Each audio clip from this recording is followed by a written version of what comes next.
Trophy জিততে ভাগ্যের সহায়তা লাগে, বললেন মাহমুদুল্লাহ রিয়াদ। চলেন আমরা সবাই মিলে মায়ের দোয়া ক্রিকেট টিমের জন্য দোয়া প্রার্থনা করি।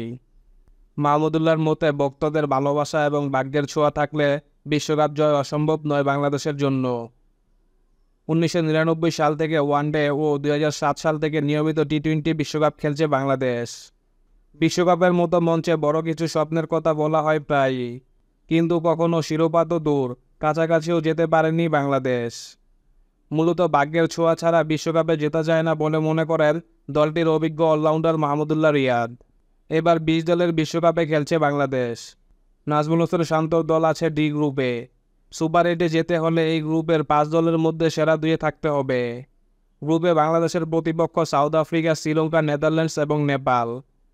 মাহমুদুল্লাহর মতে ভক্তদের ভালোবাসা এবং ভাগ্যের ছোঁয়া থাকলে বিশ্বকাপ জয় অসম্ভব হবে না বাংলাদেশের জন্য।